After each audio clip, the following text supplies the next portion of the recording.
La République du Congo, depuis le 14 mars 2020, a enregistré son premier cas d'infection au Covid-19. Malgré les mesures d'urgence édictées par le gouvernement et l'intensification de la communication en vue de sensibiliser les populations, le pays enregistre plus de 2000 cas, dont les 1000 derniers enregistrés en moins de 2 semaines.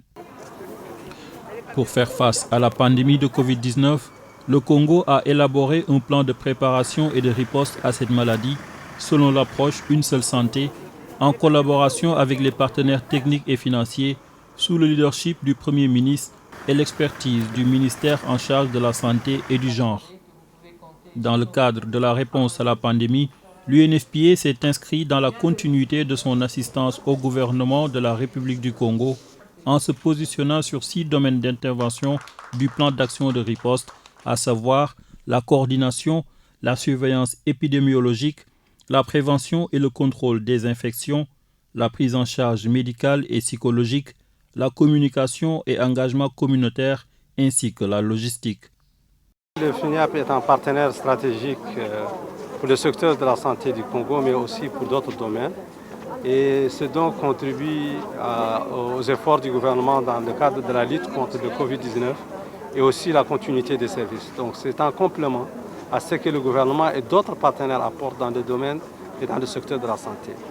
Je voudrais saisir cette opportunité pour féliciter Madame la ministre pour son engagement personnel, mais aussi féliciter les sages-femmes et tous les personnels de santé qui sont engagés dans le cadre de la lutte contre le Covid-19, mais aussi engagés dans le cadre de la continuité des services de la santé. Il faut compter sur le gouvernement, sur le ministère de la Santé pour s'assurer et surtout sur l'appui de nos partenaires techniques et financiers, le FINIAP en particulier, pour s'assurer qu'ils puissent continuer à exercer leur métier, assurer la continuité des services de maternité dans les conditions de sécurité sanitaire et que, quels que soient les besoins qui est le leur, ils peuvent compter donc sur le gouvernement pour satisfaire ce besoin.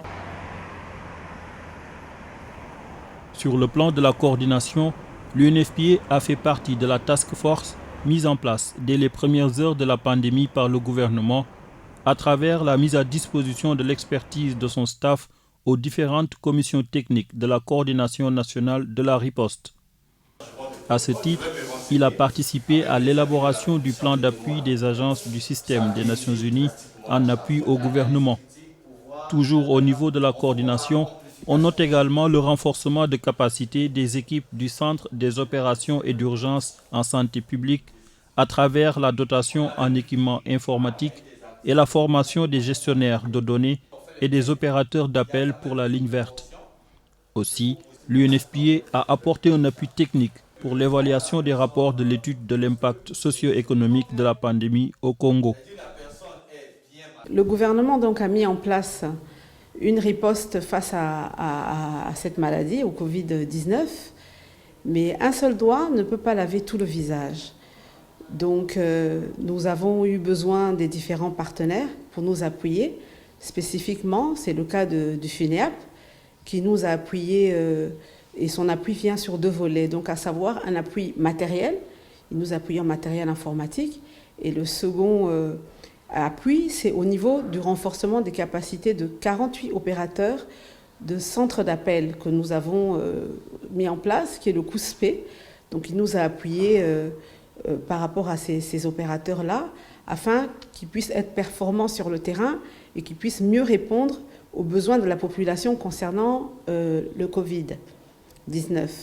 Donc notre vœu, c'est qu'on établisse un partenariat COUSPE-FUNEAP afin de renforcer les capacités de façon régulière auprès de nos opérateurs de téléphonie. Nous souhaitons, avec le partenaire gouvernemental, avoir des données suffisamment désagrégées qui pourront nous donner des informations sur des groupes vulnérables qui répondent donc au mandat de l'UNFPA, comme les femmes enceintes et allaitantes, les populations autochtones, les personnes vivant avec handicap, dans ce contexte de Covid, afin d'orienter donc nos actions au bénéfice donc de ces groupes de population.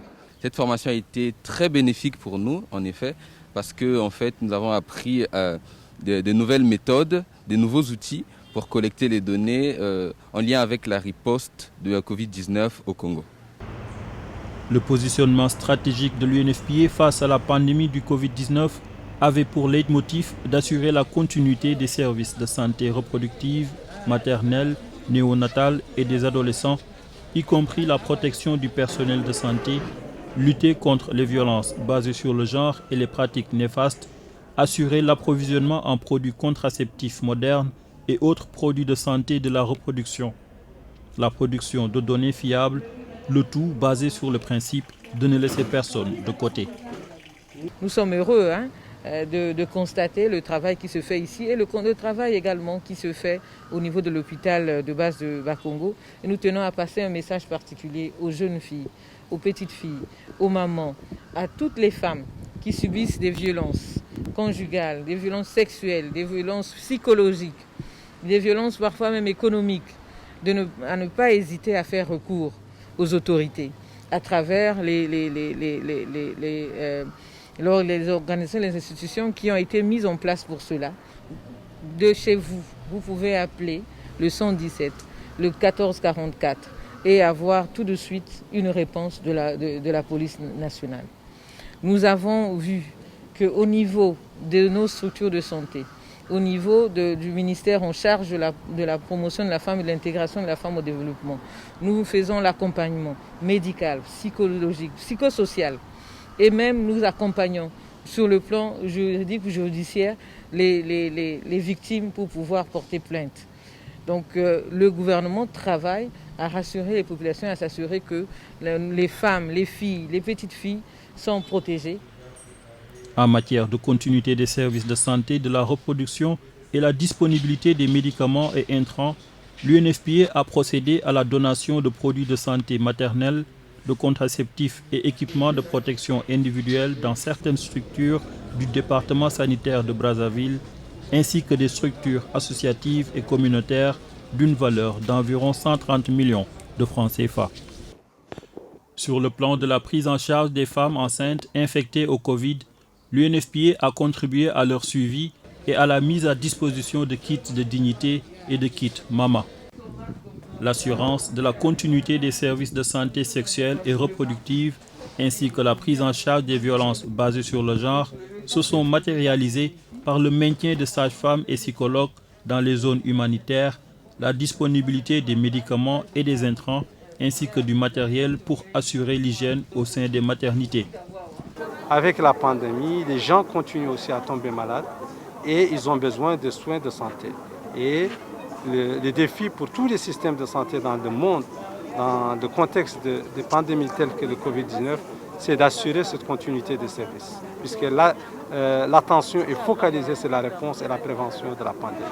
Et notre effort aujourd'hui contribue aussi bien à la réponse à la pandémie à travers la mise à disposition des équipements de protection pour les personnels de santé, mais aussi pour les femmes, puisque nous avons acquis un lot de masques confectionnés localement, mais homologués, et qui sont destinés aux femmes qui viennent en consultation, mais aussi des équipements de protection pour les personnels de santé, en particulier les sages-femmes.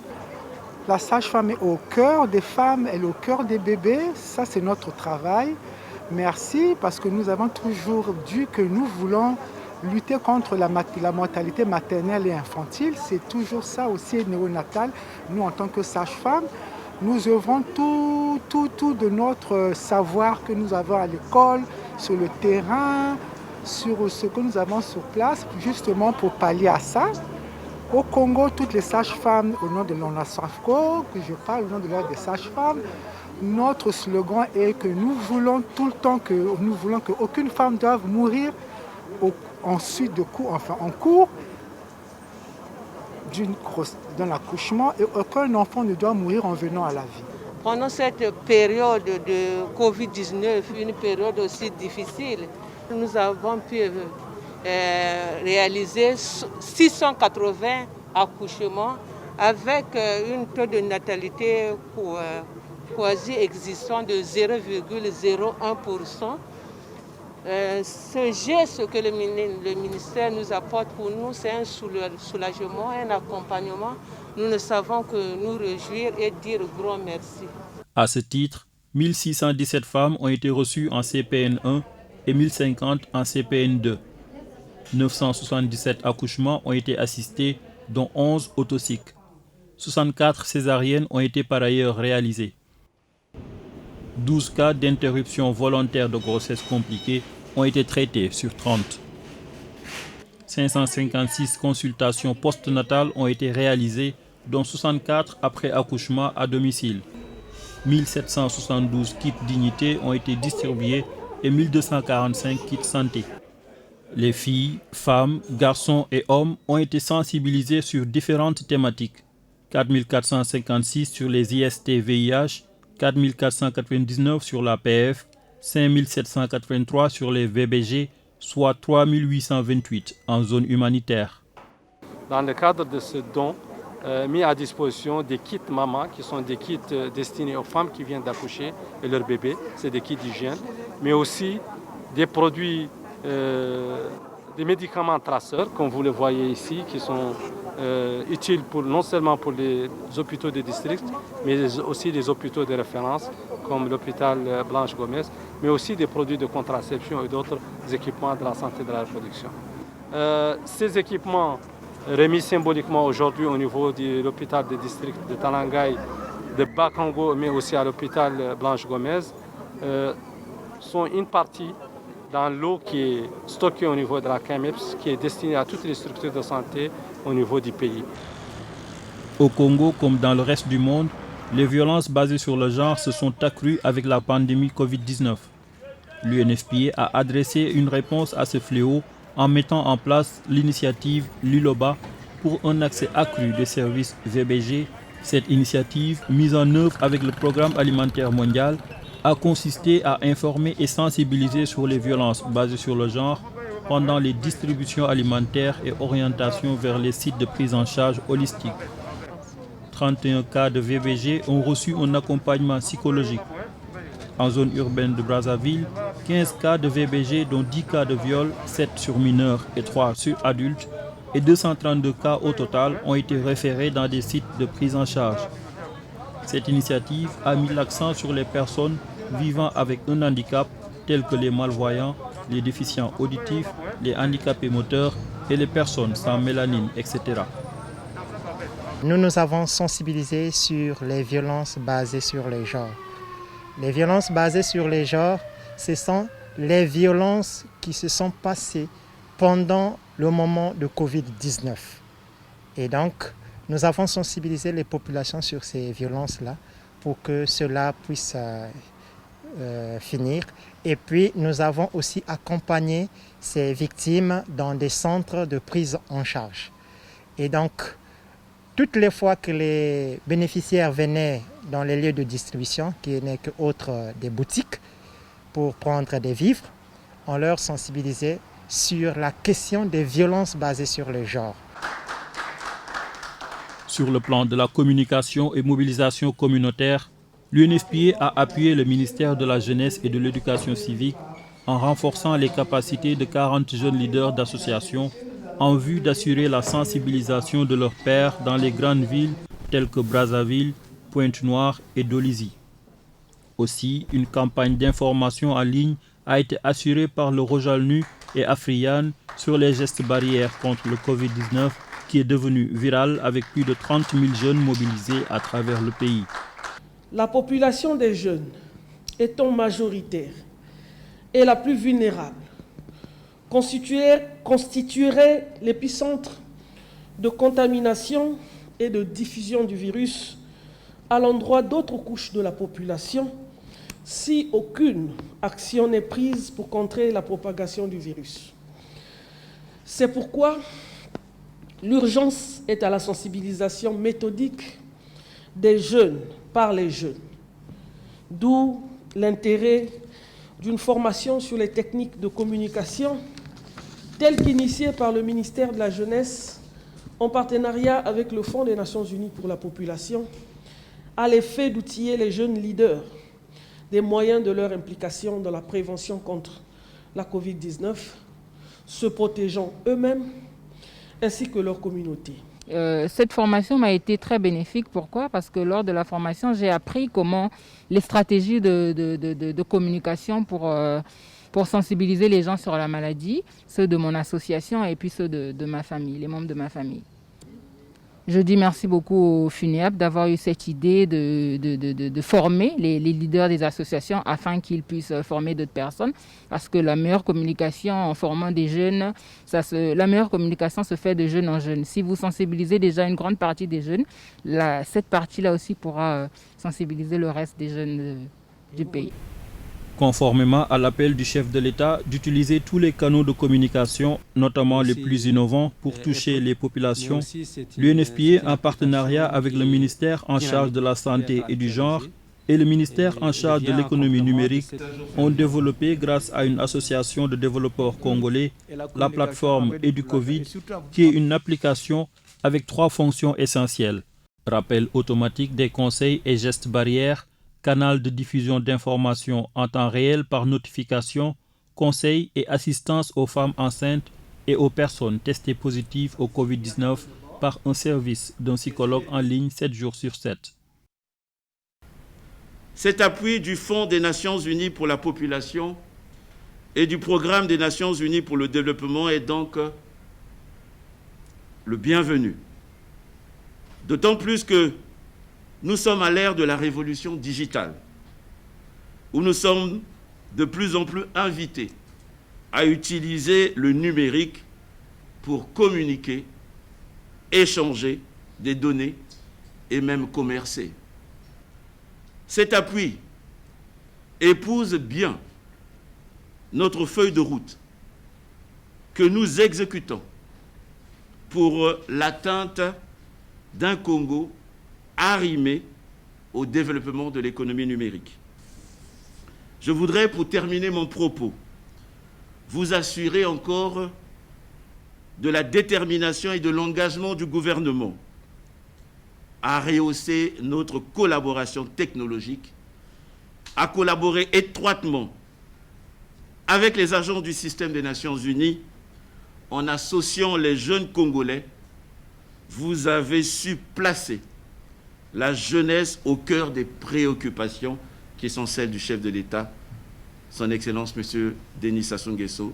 Les agences du système des Nations Unies, dont notamment le Fonds des Nations Unies pour la population, le Programme des Nations Unies pour le développement et OMS, ont développé des solutions digitales innovantes pour renforcer le système d'information et de sensibilisation, d'une part, et d'autre part, de renforcer la production, le traitement, l'analyse, la dissémination des données pour accompagner la réponse au Covid-19.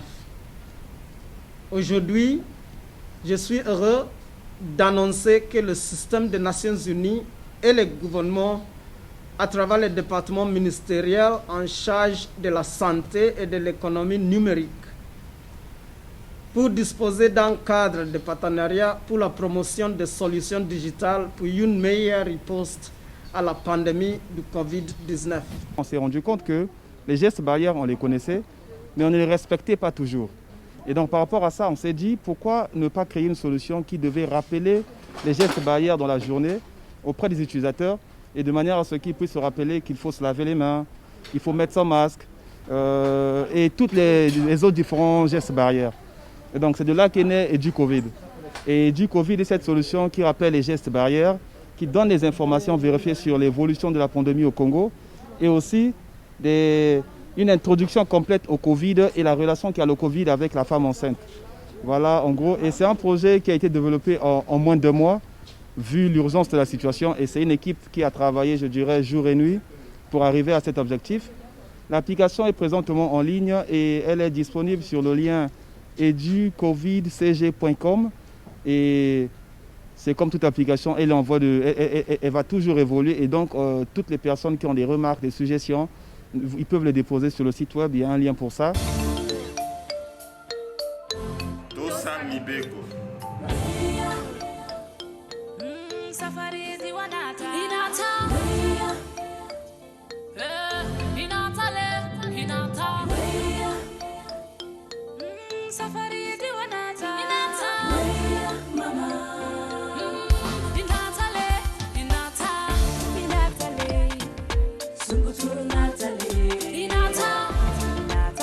frangin, pardon, reste chez toi. J'évite. Luttons tous contre le coronavirus.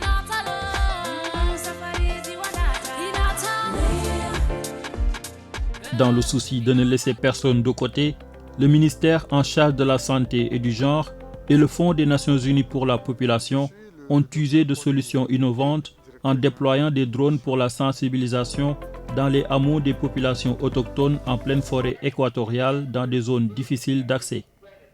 En 2 jours de survol sur Sibiti et ses environs, près de 1270 personnes ont été sensibilisées dans 5 hameaux de populations autochtones.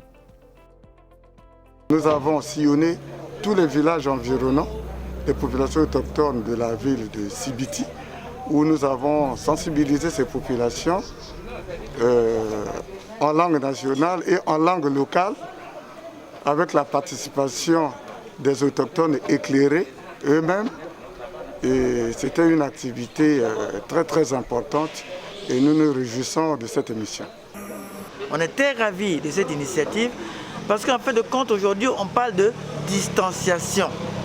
Et avec la méthode que nous venons d'utiliser, les drones, c'est plus bénéfique pour nous. Et en ce moment-là, ça prête plus d'attention, les gens prêtent plus d'attention en envoyant le drone et ça leur permet d'écouter qu'est-ce que le drone dit et comme ça le message est bien véhiculé.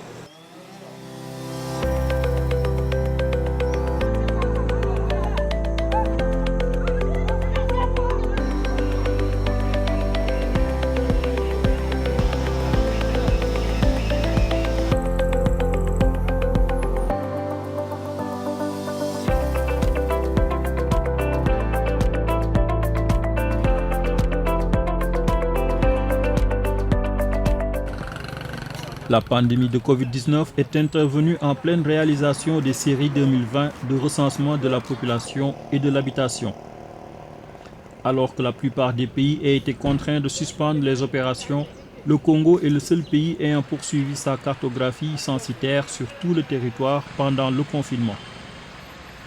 Cette stratégie s'est déployée avec des autorisations dérogatoires de circulation pour l'équipe technique ainsi que des agents cartographes, la dotation du personnel de collecte du matériel de protection et leur sensibilisation sur l'observance des mesures préventives. Une campagne de sensibilisation, communication de masse et de proximité a été engagée pour expliquer le bien fondé, lever les réticences potentielles et promouvoir l'adhésion et la collaboration des populations à cette opération. Elle a commencé par l'intervention de la ministre en charge de la statistique au journal de 20h à la chaîne de télévision nationale sur le caractère prioritaire du RGPH5 et les mesures barrières et de distanciation physique qui encadrent la collecte des données cartographiques. Un documentaire télévisé, des spots publicitaires et communiqués en français et en langue locale dont le lingala et kutuba s'en sont suivis avec des messages adaptés au contexte de la pandémie. À travers ce confinement, on est presque certain de la qualité de notre recensement, puisque la population, elle est à demeure. Il est donc plus facile d'aller vers elle et d'avoir donc toutes les informations nécessaires pour que, in fine, nous ayons une bonne connaissance de notre population. Donc, lorsque l'on commence un recensement, il y a des étapes à respecter, il y a des délais à respecter. Le dernier recensement général de la population est intervenu en 2007. Vous voyez, il y a plus de 10 ans. Et pourtant, la norme, c'est tous les 10 ans. À ce moment-là, à cette date-là, la population du Congo était de 3 697 490 individus. Il est de toutes les manières manifeste qu'aujourd'hui, cette population a changé. Et donc, ces données sont caduques. Il est donc bon que l'on poursuive cette opération qui est essentielle pour la bonne maîtrise de notre effectif de population, sa répartition, sa composition, parce qu'à travers ces chiffres-là, on pourra, par exemple, avoir une meilleure planification du développement de notre pays. Ainsi, la collecte des données s'est déroulée avec la dotation du personnel du matériel de protection adéquat, dont les masques, les gels hydroalcooliques, les gants, les thermomètres individuels, etc. L'ensemble de ces actions concertées avec les partenaires gouvernementaux et du système des Nations Unies a permis à l'UNFPA de mobiliser les ressources additionnelles auprès de la Banque mondiale, soit 186 000 $, pour 0 décès maternel évitable, 0 besoin non satisfait en planification familiale et 0 violence basée sur le genre, malgré la crise sanitaire du Covid-19.